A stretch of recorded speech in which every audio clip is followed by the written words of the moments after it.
and you're out in the middle of Tennessee in like a 4,000-acre woods. It's 2 o'clock in the morning, and you know there's some guy like 5 feet in front of you, and if you move, he's gonna shoot you.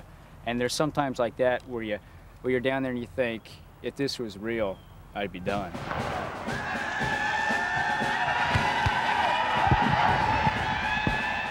With Saving Private Ryan or Platoon or movies like that, they took all the actors and put them through a boot camp.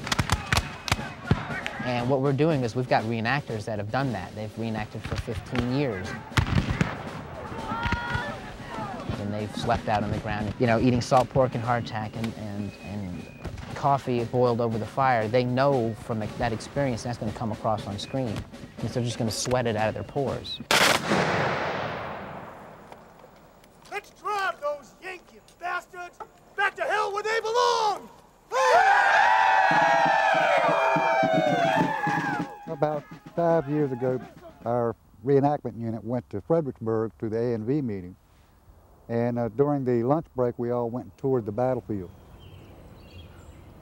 You know, when I walked up to that monument and I looked at it, it just gave me a lump in the throat. The power of that monument just drew me into it.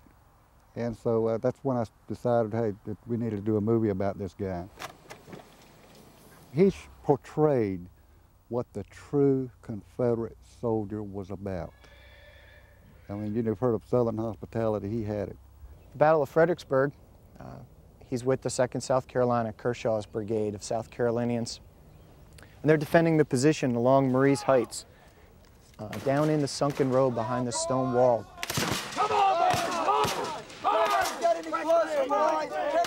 Union troops who were charging up the hill from the city of Fredericksburg across these wide open fields, and they're being mowed down in the thousands.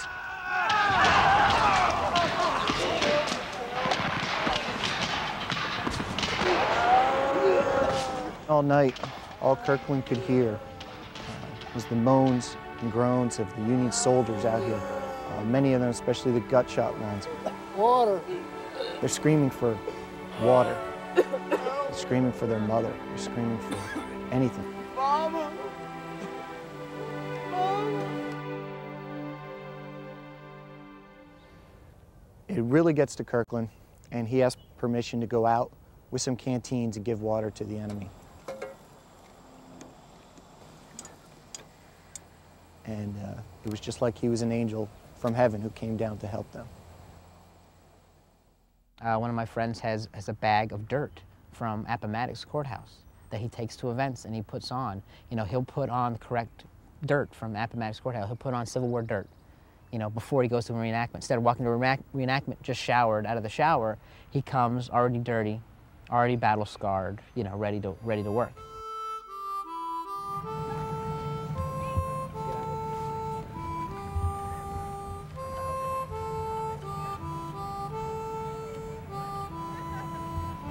Everybody working on Angel and Marie's Heights really are reenactors, are historians. They come from that background. So we're building up a support team that's going to make sure that every inch of this is perfect.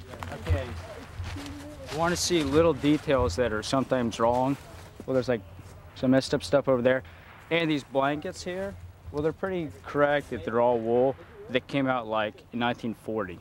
So that's one thing that's kind of wrong. Well, just along the bottom here. That stitching is modern to keep the ends from fraying up. You can spot that a mile away. That's kind of blatant there. Why would someone do that? Because they just want to cut corners. So. What about this here? That's wrong. That's garbage.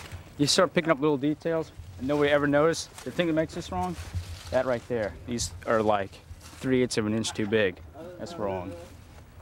This is wrong. This is wrong. The rope is wrong. That blanket there is wrong. The next blanket next to it's wrong. Just little things you pick up on that you know it's right, you know it's wrong. One of the things that's really screwed up about this is that we try so hard to get everything about us right, then you have to come out and look at crap like this. It kind of makes you wonder, why do I bother doing any of this? Started some files on reenactors. And I've kind of separated them into groups. This file here are reenactors that go above and beyond the status quo in what we're looking for in our film. You can look at the, I mean, just simply look at the mud, the way how his equipment is worn on his body. He looks like he's marched 150 miles and back, barefoot. This close-up on this uniform, I can see he's got hand-sewn buttonholes. He's got, you know, original buttons on his uniform. It makes it stand out. He's eating a piece of raw salt pork, which is salt fat. Pork fat, basically, is the part of the bacon nobody eats, but it's just a fat part, and that's what the soldiers were issued. And Brett eats that raw, just like the soldiers did back then. This is somebody who's been working and fighting and dying for 4 years, so that's the look we want, and that's very hard to find.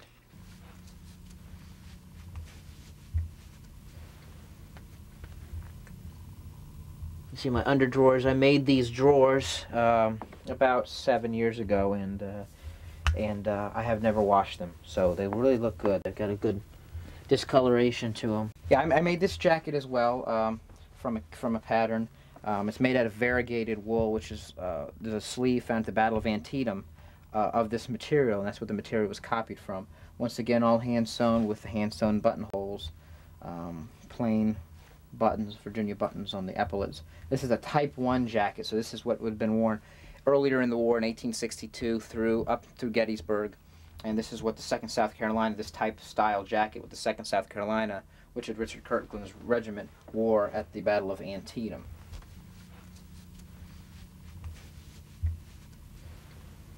Believe me, the Civil War community looks at details when they watch a Civil War movie.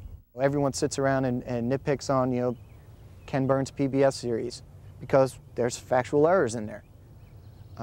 And Gettysburg, well, some of us just plain laugh at it. A lot of them are a little over Hollywood, excuse the expression, bastardized.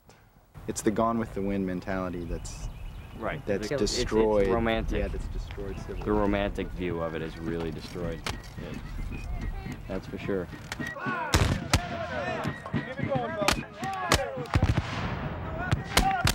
It was horrible. It was terrible. It was endless suffering.